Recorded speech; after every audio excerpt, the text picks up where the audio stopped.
గాంధీ భవన్లో MLA NM Srinivasa Reddy మాట్లాడుతున్నారు. Live చూద్దాం.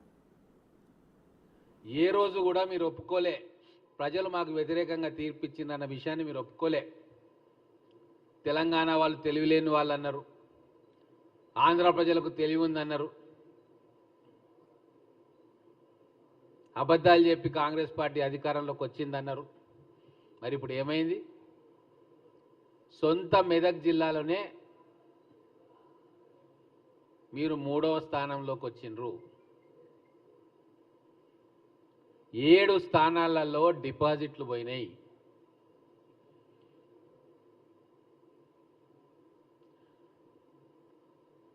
పద్నాలుగు స్థానాలలో 3వ స్థానానికి వచ్చిండ్రు.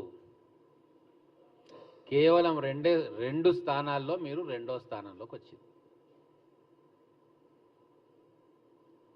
మేము మొదలే అనుకున్నట్టుగా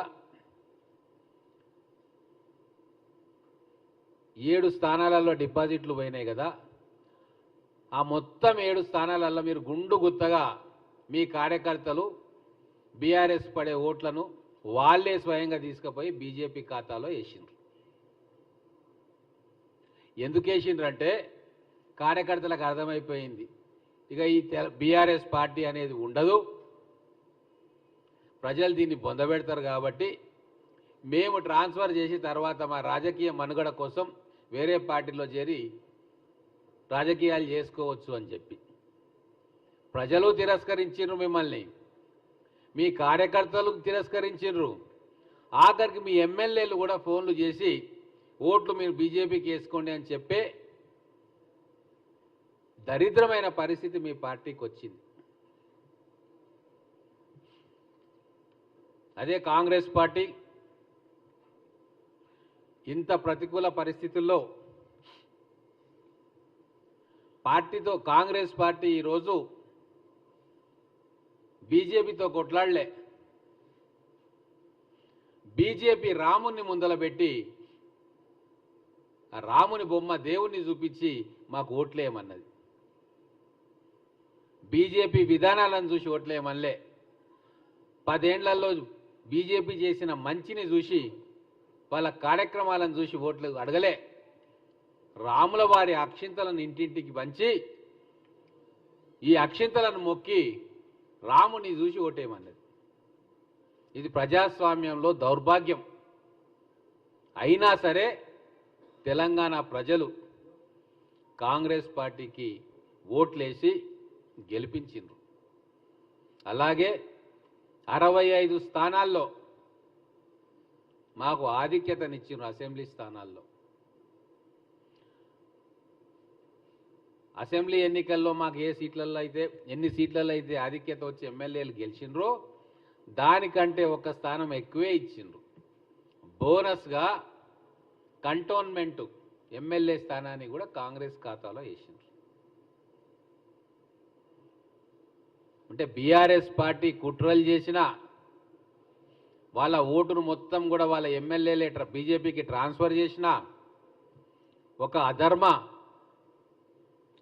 ప్రచారానికి, అధర్మ యుద్ధానికి తెరలేపిన బీజేపీ అక్షింతల పేరు మీద, రాములవారి పేరు మీద, రాములవారి ఫోటోను పెట్టి ఓట్లు అడిగినా ఈరోజు తెలంగాణ ప్రజలు రేవంత్ రెడ్డి గారు చేస్తున్న కార్యక్రమాలకు అండగా నిలిచి 8 పార్లమెంటు స్థానాలు ఇచ్చిండ్రు. ఇంకొక ముఖ్యమైన విషయం ఏంటంటే అసెంబ్లీలో వచ్చిన ఓటు శాతం కంటే పార్లమెంట్ ఎన్నికల్లో కాంగ్రెస్ పార్టీకి వచ్చిన ఓటు శాతం ఎక్కువ. 40.10 ఓటు శాతం ఈరోజు పార్లమెంట్ ఎన్నికల్లో కాంగ్రెస్ పార్టీకి వచ్చింది.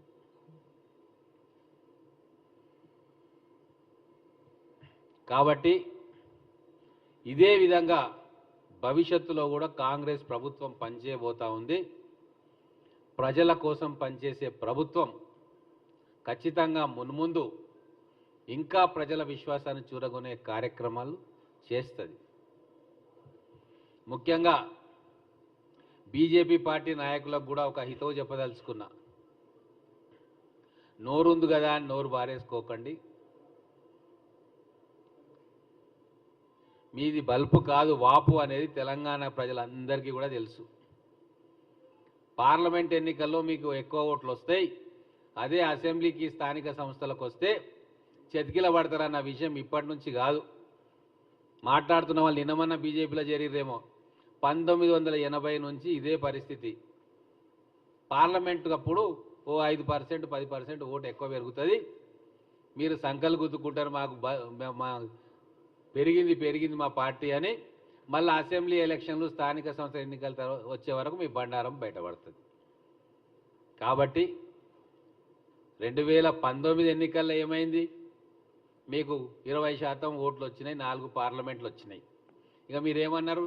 మాదే అధికారం అని చెప్పి జబ్బలు జరుచుకున్నారు. ఊరు వాడ ఏకం చేసిర్రు, కన్ను మిన్ను కానకుండా మాట్లాడినరు. ఏమైంది? 2023 అసెంబ్లీ ఎన్నికల్లో చతికిల పడ్డారు. 13.90